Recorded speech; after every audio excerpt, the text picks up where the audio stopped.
ना मेरे पास अपना कोई मकान था, ना मेरे पास कोई गाड़ी थी, ना मेरे पास कोई ऐसा बैंक बैलेंस था, कुछ भी नहीं था। मेरे पढ़े हुए जितने भी बैचमेट थे, वो सभी लोग अमेरिका, यूएस, रशिया, हर जगह, यूरोप, हर जगह जा चुके थे।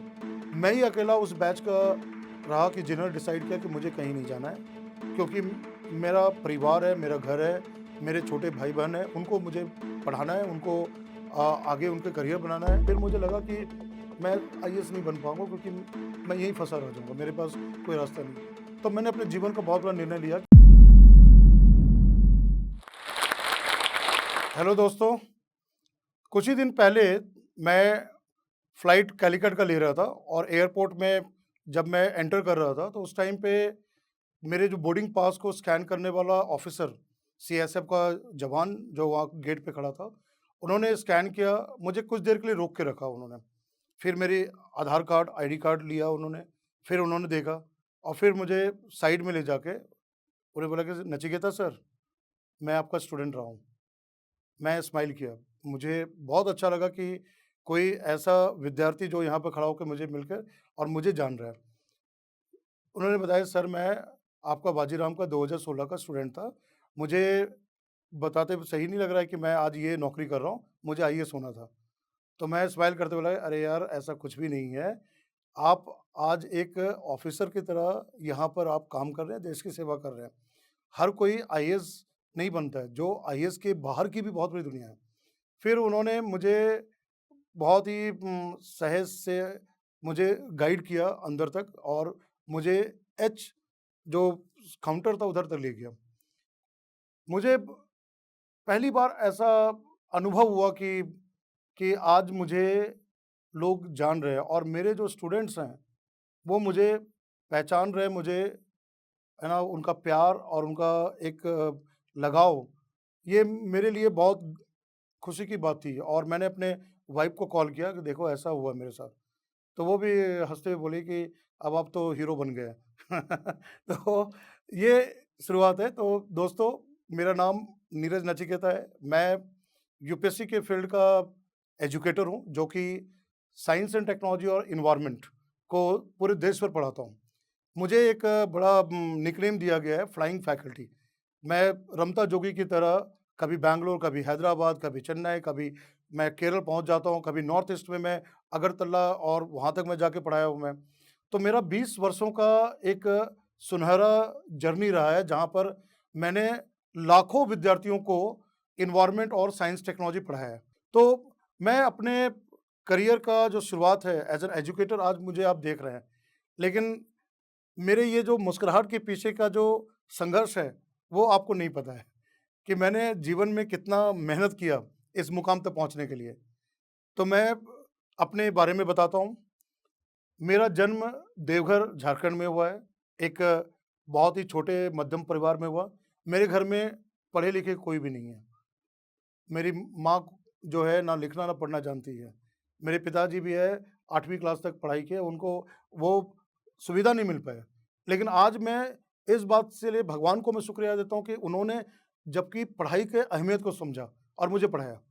जब मैं 97 में 10th को निकालने के बाद जब मैं रांची गया, तैयारी किया, तो एक स हमेशा मेरे मन में रहा कि एक आईएएस बनना चाहिए।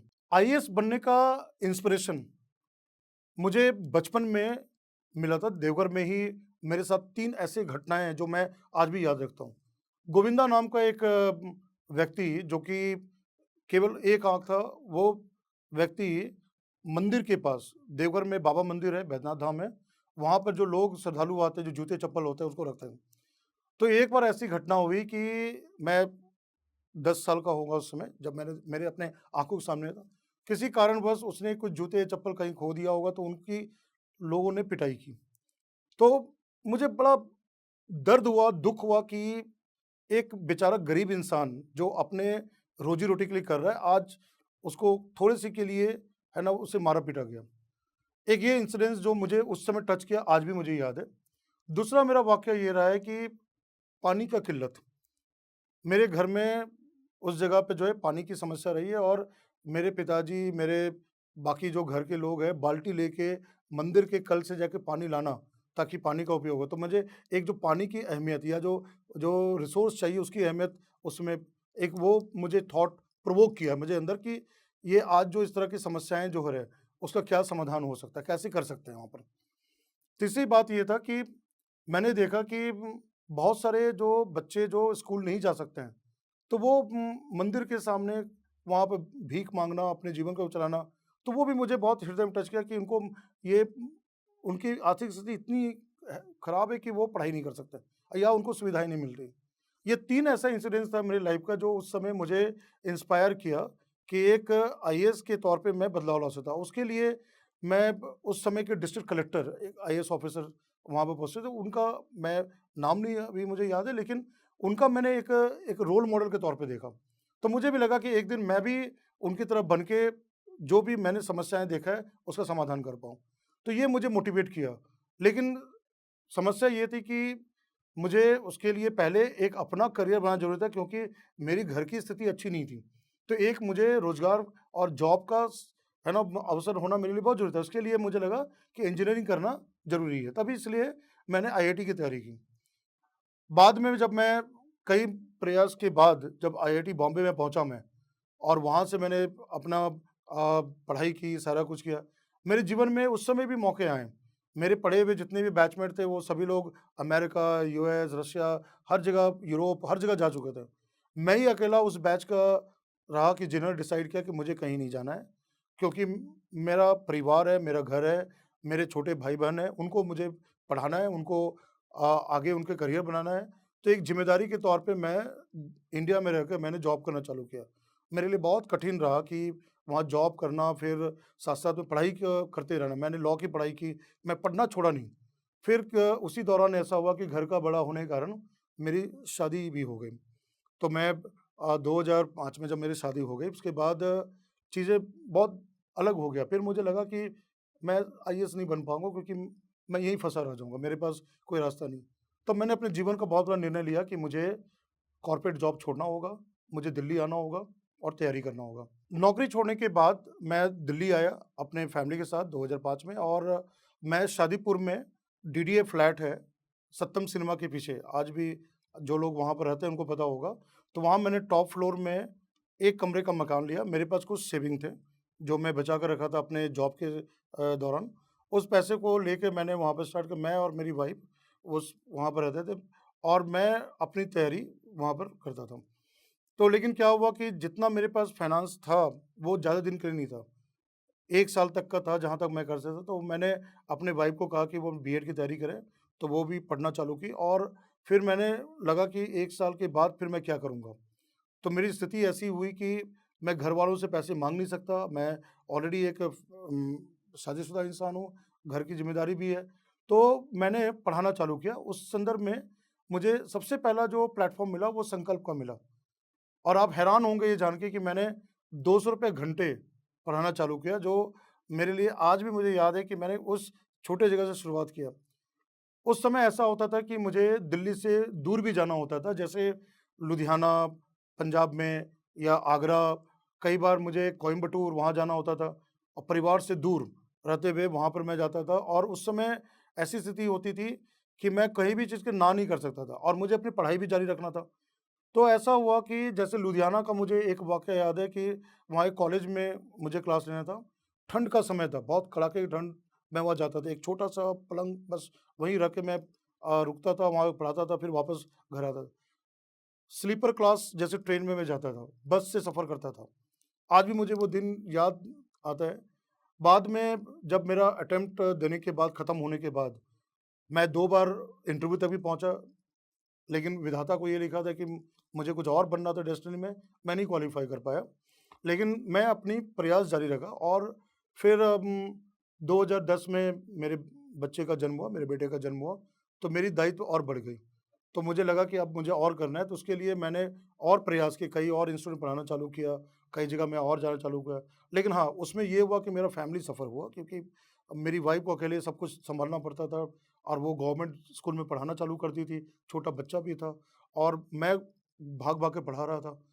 लेकिन वो स्ट्रगल जो है, चलता रहा 5 साल तक मैं, जहाँ जो चीज़ एनवायरनमेंट में मैं वैसी चीज़ें इनोवेट करता था, ऐसी चीज़ें मैं बताता था, जो उस समय लोग लोग हैरान होते थे कि ये रामसर स्थल की बात क्यों कर रहा है? वेटलैंड की बात क्यों कर रहा है? लेकिन किस्मत ऐसा हुआ कि 2010 के बाद 11 में यूपीएससी परीक्षा का न्यू पैटर्न आया। सीसैट इंट्रोड्यूस हुआ, एक पेपर इंट्रोड्यूस हुआ और एनवायरनमेंट के क्वेश्चन 15 से लेकर 20 क्वेश्चन एग्जाम में आना चालू हो गया। और जो कुछ भी मैं पढ़ाता रहा उससे पहले, वो सभी जगह के क्वेश्चंस एग्जाम में आ गए और जिन-जिन बच्चों को मैंने पढ़ाया, वो उन्होंने मेरा नाम लेना चालू किया कि नहीं, नचिकेता सर का ये पढ़ाया हुआ था, ये क्वेश्चन आया हुआ है। फिर वैसे ही साइंस टेक का भी हुआ कि काफ़ी क्वेश्चंस वहाँ हुए। 2015 में मेरी बेटी का जन्म हुआ, तो वो होता है ना कि घर में बेटी आना भाग्य को बदल देता है। ना मेरे पास अपना कोई मकान था, ना मेरे पास कोई गाड़ी थी, ना मेरे पास कोई ऐसा बैंक बैलेंस था, कुछ भी नहीं था। मैं किसी तरह प्रयास करता था, स्ट्रगल करता, लेकिन मेरे बेटी के जन्म के बाद मेरे पास धीरे-धीरे सारी चीज़ें होना चालू हुआ और मेरे एक लिए टर्निंग पॉइंट हुआ, वाजीराम में मैं जॉइन किया एनवायरनमेंट पढ़ाने के लिए और वो मेरा एक पहला ऐसा अनुभव था कि जहाँ मैं 3-4 इंस्टीट्यूट को एक ही साथ हैंडल करता, 10 घंटे, 12 घंटा रोज़ बिना रुके हुए हर दिन मैं क्लासेस लेता था। उसमें मेरे हेल्थ पे भी असर हुआ। मैं सो नहीं पाता था, मेरे हेल्थ पे काफ़ी असर भी हुआ उसका। तब भी मैंने जारी रखा अपने प्रयास को। तो वाजीराम, विज़न आईएएस, बायजूस, ये सभी चीज़ों को मैं एक साथ कर रहा था, जो कि एक मेरे लिए बहुत कठिन था, लेकिन मैंने गिव अप नहीं किया। मेरे जितने प्रयास रहे हैं टीचिंग के फील्ड में, तो मैं एक फ़ाइनेंशियल तौर पे तो कर रहा था, मेरे हेल्थ के अफ़ेक्ट हुए थे, लेकिन मुझे एक बात हमेशा मोटिवेट करता रहता है कि जिन विद्यार्थियों को, स्टूडेंट्स को मैं पढ़ा रहा हूँ, वो सफल हो रहे हैं और ये काम करने में मुझे बहुत मज़ा आता है कि जब मैं जाता हूँ, जब मैं बच्चों से मिलता हूँ, स्टूडेंट से मिलता हूँ, तो मुझे बहुत सैटिस्फैक्शन मिलता है। तो एक सीआईएसएफ का स्टाफ जो मुझे पहचान रहा है और मुझे रिस्पेक्ट के साथ देता है, वो मेरे लिए बहुत बड़ा रिवॉर्ड है। ऐसे ही नहीं, मेरे कई और विद्यार्थी हैं जो आईएएस की तैयारी करके आईएएस नहीं बन पाए, लेकिन आज वो अपने फील्ड में महारत है। उन्होंने कुछ ना कुछ ऐसे काम किए अपने जीवन में जो नए मुकाम पाए हैं। तो वो मुझे हमेशा मोटिवेट करता रहा कि चलो ठीक है, मैं आईएएस नहीं बन पाया, लेकिन मैं बाकियों को तो आईएएस बना रहा हूँ। बाकी लोग जो है अपने जीवन में कुछ तो अच्छा कर रहे हैं। ये मेरे लिए सबसे बड़ा इम्पोर्टेंट फैक्टर था, पैसे के अलावा। और मनी आज ज़रूरत है, लेकिन मैं आज भी उतना ज़्यादा पैसे के पीछे उतना बेटे से मुझे सर्वाइवल के लिए चाहिए, वो काफ़ी है मेरे लिए। तो इन सभी संघर्ष के दौरान जब मुझे अच्छे-अच्छे प्लेटफ़ॉर्म मिलना चालू हो गया और मेरी विज़िबिलिटी बढ़ती चली गई। मेरे पढ़ाए हुए बहुत सारे बच्चे आईएएस, आईपीएस आज पूरे देश भर में हैं और सभी लोग नचिकेता नाम से मुझे जानते हैं। तो मैं आज एक पॉपुलर ऑल इंडिया लेवल पे एजुकेटर बना हूँ।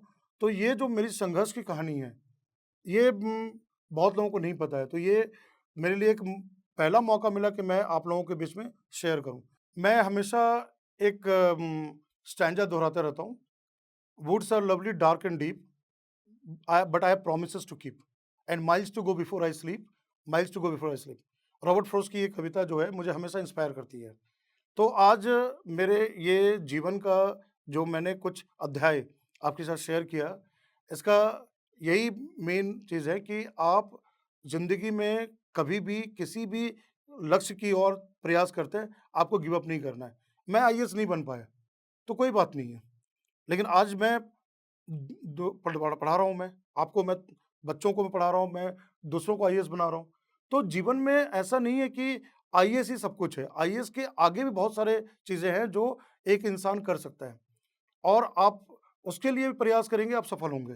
तो मैं ये मानता हूँ कि आप कहीं भी हों, आप प्रयास करें, अगर आप नहीं बनते हैं, तो आपको गिव अप नहीं करना है, हताश नहीं होना है, आपको दोबारा एक नई शुरुआत करनी है और एक नए जर्नी पे निकल जाना है। मैं आज जो स्टॉक्स के प्लेटफ़ॉर्म पे यहाँ बै मैंने आप सभी को अपने जीवन के बारे में बताया है, तो मैं जो स्टॉक्स को धन्यवाद देता हूँ कि उन्होंने ये प्लेटफ़ॉर्म दिया, जहाँ मैं अपने जीवन के पलों को आप तक मैं साझा कर सकूँ और मैं उम्मीद करता हूँ कि ये चीज़ आपको किसी न किसी तरह से इंस्पायर करे। आगे जो स्टॉक्स यूपीएससी टीम के द्वारा कुछ मैसेज है, आप उसको ज़रूर फॉलो करें और आपके प्रिपरेशन में काफ़ी हेल्प करेगा। तो प्लीज़ डू सब्सक्राइब और आप उसको फॉलो करें, आपकी सफलता में काफ़ी हेल्प करेगा। हेलो एस्पिरेंट्स, हम में से बहुतों का सपना है आईएएस ऑफिसर बनने का, लेकिन ये जर्नी बहुत महंगी है और इसलिए बहुत एस्पिरेंट्स ने हमें रिक्वेस्ट किया कि क्या जोश एस्पिरेंट्स को हेल्प कर सकते हैं फाइनेंशियली उनकी जर्नी में।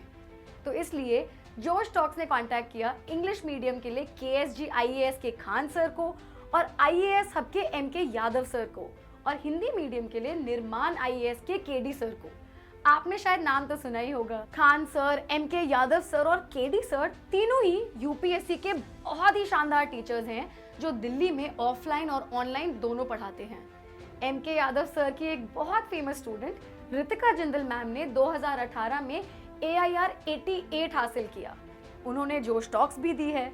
उनके और बहुत से स्टूडेंट्स ने भी जोश टॉक्स दी हैं जो कुछ ही टाइम में रिलीज होंगी। खान सर और KSG IAS को तो इंट्रोडक्शन की जरूरत ही नहीं है। देश के सबसे जाने माने और रिस्पेक्टेड इंस्टीट्यूट्स में से है KSG। टीना डाबी, शायद आपको नाम याद होगा, सर की ही स्टूडेंट रही थी। KD सर के भी बहुत स्टूडेंट्स ने UPSC में टॉप रैंक्स प्राप्त की हैं।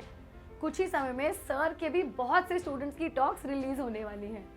तो हमने तीनों सर को कांटेक्ट किया और रिक्वेस्ट किया कि जोश की फैमिली के लिए अगर वो एक बहुत ही बड़ी स्कॉलरशिप दे पाए, क्योंकि अब 24 में जो भी अटेम्प्ट देना चाहते हैं उनके लिए तैयारी करने का टाइम आ गया है। हमें बहुत ही खुशी है कि तीनों सर ने जोश की टीम को इसमें सपोर्ट किया है। जोश की फैमिली के लिए तीनों सर हमें स्कॉलरशिप प्रोवाइड करेंगे, यानी कि वही क्वालिटी एजुकेशन जिसकी फीस लाखों में जाती थी अब हम अफोर्ड कर पाएंगे। ये हेल्प वैल्यूएबल है सबसे ज़्यादा हम नए एस्पिरेंट्स के लिए, जिन्हें फाउंडेशन कोर्स करना तो है लेकिन लाखों की फीस हम अफोर्ड नहीं कर सकते। जोश फैमिली की ये स्कॉलरशिप पाने के लिए हम नीचे दिए गूगल फॉर्म को फिल कर सकते हैं। जब आपको कॉल आए तो प्लीज़ मेंशन करना मत भूलना कि आप जोश फैमिली का पार्ट है, ताकि आपको ये स्कॉलरशिप मिल पाए। जोश टॉक्स को बहुत गर्व है कि अब एस्पिरेंट्स को जोश सिर्फ कहानियों से नहीं बल्कि असलियत में फाइनेंशियली सपोर्ट कर पा रहा है। जोश टॉक्स का सपना कभी भी सिर्फ टॉक्स बनाना नहीं था। जोश का मानना है कि हम सब में एक काबिलियत है अपनी ज़िंदगी में कुछ बड़ा हासिल करने की। अगर कुछ परिस्थितियां हमें ये अपने अंदर के टैलेंट को बाहर आने नहीं देती, लेकिन अब कम से कम हमारी फाइनेंशियल स्थिति हमें अपने IAS के सपने से रोक नहीं सकती। जोश टॉक्स एक बड़े भाई की तरह है, हर वक्त हम सबको जिंदगी में आगे ले जाने के प्रयास में लगा रहता है। आप जाके बस अपना 100% दीजिए, एक भी दिन जाया ना होने दें, बाकी सब जोश के हाथ में। जय हिंद।